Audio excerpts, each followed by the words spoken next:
the face-off position, Trevor Baptiste. Unfortunately, the All-Star captain won't be suiting up for Atlas tonight due to a hamstring injury. So now the question everybody is wondering, what will the team in blue and white look like without number 9 on the field? It'll be the undrafted rookie out of Syracuse, Jacob Phaup, taking his place, and he's down on the field with Chantel McCabe. Jacob, making your big debut, you told me a few minutes ago you were trying to manage those nerves. What kind of advice did you get before this game, including from that of Trevor Baptiste? I've been doing this for like 5 years. They said it's like no different of what I was doing in college. Breathe, relax, and kind of just go back to what you're doing. Trevor was telling me some game plan and whatnot, and calming me down, relaxing, just like, hey man, just put it all out there and let everything fly. On the other side, a guy you know very well in Ierlan. I know you guys have logged hundreds of hours together. What's that dynamic going to be like? It's definitely really cool. I mean, obviously, like, he's one of the best to ever do it. Being able to go against him, like, every other day at practice, kind of picking his mind, definitely helping. But it's really cool to go out against one of the best guys to ever really do it. It's really cool. Good luck. Thank you. I appreciate it. What a cool match. There's Ierlan. He's at the Faceoff X for the Woods, and he's coming off his best performance of the season. 62% versus Archers in week 5. 10-9 loss for Redwoods. So it's Ierlan versus Jacob Phaup making his PLL debut. We heard a little bit from Chantel in the beginning. Ierlan was a volunteer assistant at Syracuse. Jacob Phaup, the rookie at Syracuse. Now they're going head-to-head. That's wild, Ryan. Awkward, maybe. It's an awkward dynamic, but certainly a lot of experience. Edinburgh, you mentioned that week 1 game against Atlas. He scored 5 goals in that game. One of the few bright spots for Redwoods, and he starts off on the right foot here. That was an acrobatic goal, and earlier in that possession, he actually gained some leverage on Danny Logan. The reigning short stick defensive midfielder of the year. Edinburgh's probably their most trustworthy and reliable overall. Caught up with Redwoods head coach Nat St. Laurent earlier this week. He talked very highly of Charlie Bertrand. He said he's a team. So Ierlan and the undrafted rookie Jacob Phaup at the Faceoff X. And in all 3 years before this one, he scored double-digit goals. 2 away from making that a 4th straight. Long battle for this faceoff. And it's a violation on Redwoods. No slide was ready as the Redwoods and Atlas were both still in their substitution patterns. 4 different goal scorers for Redwoods, so everyone getting in on the scoring party. The distance, he was pretty tight to the goal there. There was an opportunity to kind of hedge and recover. I think it was Cohen, number 40. All right, Chantel, you're with Bucaro after scoring for Atlas to get their first goal of the game. How important was that goal just to get the juices flowing for you? As they have been.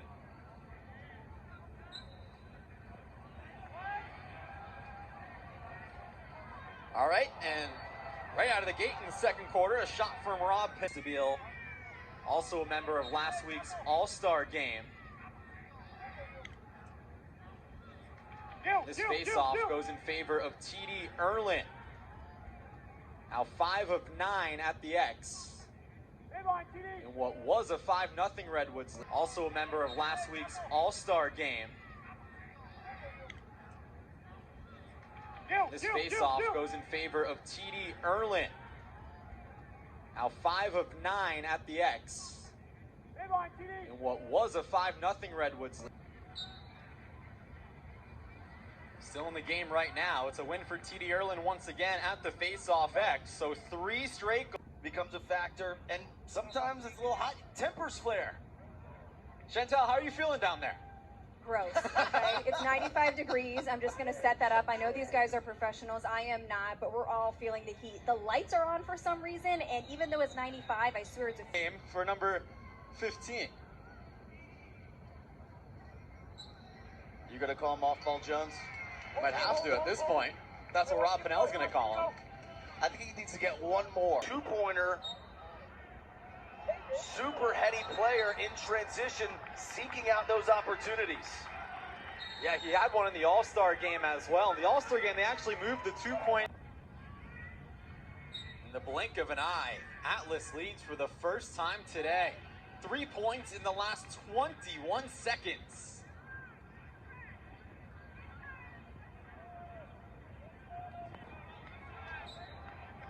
Five different goal scorers, proving that this team is much more than that Teat Lock Gray attacking unit.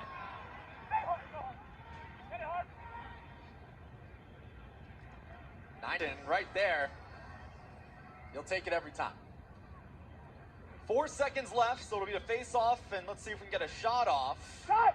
Montgomery, no. And what a second quarter from Atlas. It's kind of like, yeah, but.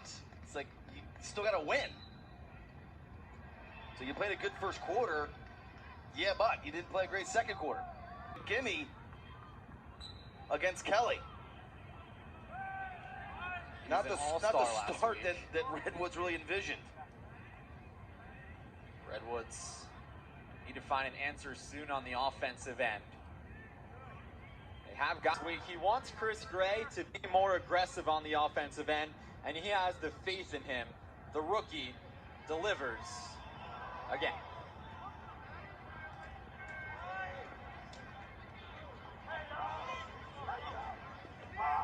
Faceoff goes in favor of us. And in a dream scenario, if they score early, they would actually still then be on the power play. So step one complete. Ierlan wins the faceoff. If you're Redwoods, can you go to be behind the 2-point arc? And they've got ample time to win the faceoff and get back on the power play. Huge faceoff here. What a minute for Sergio Perkovic. Ryan, before this last minute, in the entirety of the season, 5 weeks, he had Jeff Teat right before the break. He's been involved on virtually every possession, though, Ryan. He's second in the league in points for a reason. It's only a matter of time. Under 2 to go in this third quarter. I'm not. No? Are you? No, never done it. I'd probably fall and hurt myself, if I'm being honest. I expect nothing else. Tran is 8th on the season. The Virginia product made this a one-possession game. Ierlan wins the face-off. He's won 67% of them. Scores his first goal today, his 4th of the season. He also scored a goal in the Week 1 win for Atlas over Redwoods. That was 17-11 Atlas. Now they're up by 3 with 9.5 to go. That's the 7th assist for Atlas on 13 goals. Go!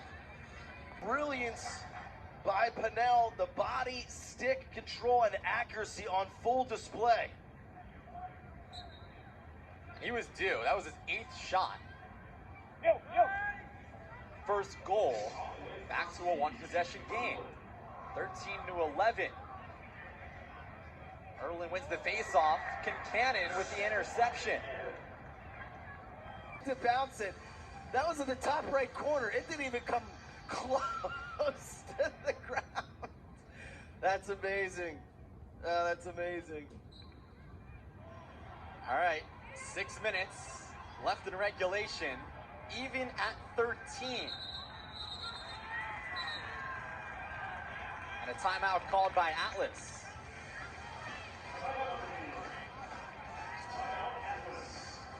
I can't get the shot off myself. I'm going to get it to Teat. Ultra quick release to put that one on net. That was Under the Helmet, brought to you by Sun Chlorella, powering the athletes under the helmet. Jeff Teat's second goal today.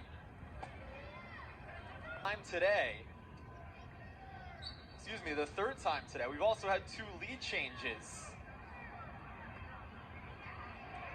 Redwoods at one point led 5-0. Atlas led by 5 as well. And now we're even with 4 minutes to go.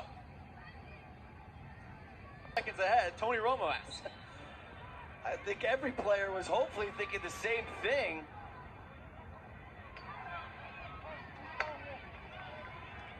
.320 remaining. And the shot, but also this kind of setting sun. Hold it up! 2 goals in 24 seconds for Atlas.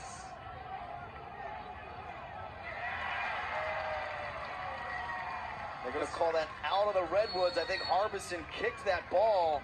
Come on, Harvey! Atlas a chance to tie or even take the lead. Left side, Kelly no.